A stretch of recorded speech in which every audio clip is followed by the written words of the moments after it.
Good afternoon. Anybody not ready? I'm Pinellas County Sheriff Bob Gualtieri, and I'm here today to talk about a very tragic accident that occurred night before last.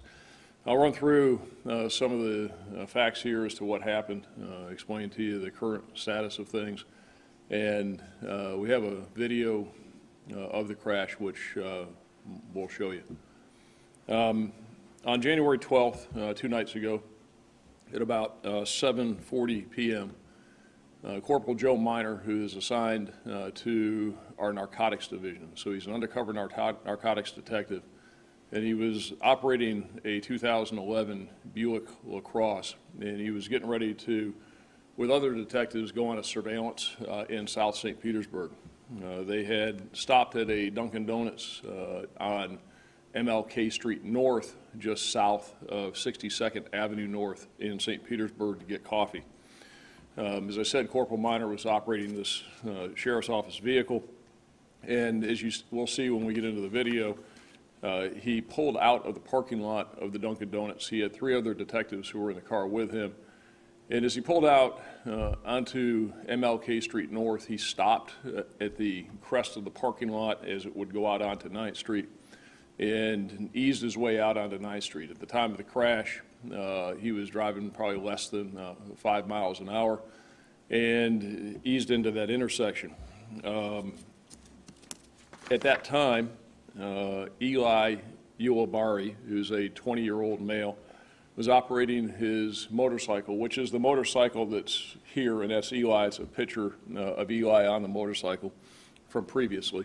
He was operating the motorcycle southbound on MLK Street North. And he was traveling at about 32 miles an hour, and we know that from the investigation, and it's a 40-mile-an-hour zone. Eli was wearing a helmet, and he had his light on the motorcycle. Eli was doing absolutely nothing wrong. Eli was on his way home for dinner. He worked at a nearby Publix, and he was on his meal break as he was heading home.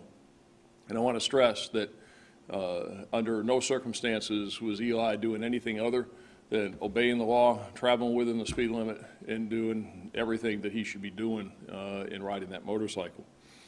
Corporal Miner pulled out in front of Eli and violated Eli's right-of-way.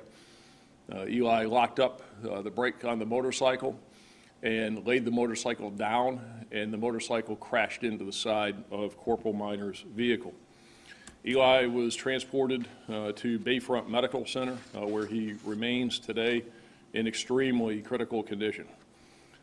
He's expected to live, but he's paralyzed from the mid-chest down. Both lungs were collapsed, his liver and kidney were lacerated, he has a brain bleed, and his spinal cord was cut in 2 places, and his spinal column fractured. I was at the hospital earlier today. I spoke with Eli's father, and the family is there, and again, he is expected to survive.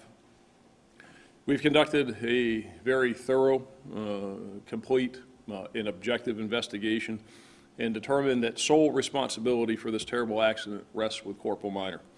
And the sole liability rests with the Pinellas County Sheriff's Office as his employer and responsible for his actions while he's on duty. This morning, Corporal Miner was issued a traffic citation for violation of the right-of-way for failure to yield.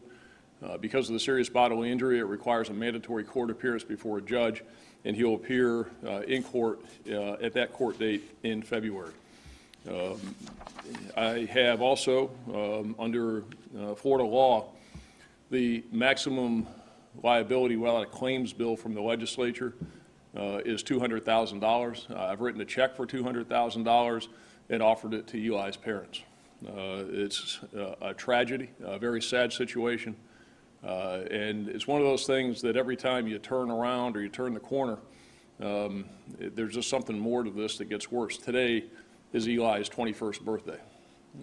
He was getting ready to, according to his dad, I talked to him this morning, he was getting ready, he's Mormon, and getting ready to go on a Mormon missionary trip. He was going up to Jacksonville and had made plans to go on the mission trip. By all accounts, he was a 20-year-old 21-year-old today that is doing what all 21-year-olds should do and we want them all to do. He was working, he was going to school, he was a good kid, doing all the right things in life. And this is just one of those very tragic events. So I'll play the video here for you. You can see, as you can see here, is where the crash happened. And again, this is the Dunkin' Donuts parking lot. Minor was pulling out here, and that's the point of the impact just south of 62nd Avenue North. The video was captured by a nearby business and is very, very short. We can play it through a couple times because it is short. What you'll see is when the video comes on, you'll see Corporal Minor's vehicle exited onto MLK Street. You'll see a car pass, and then shortly after the car pass, you'll see him pull out onto MLK Street, and then you'll see the motorcycle coming down. If you look closely and you watch it closely, you'll see where Eli hits the brakes. You'll see the sparks from where the motorcycle hits the ground, and then you'll see it slide into the car.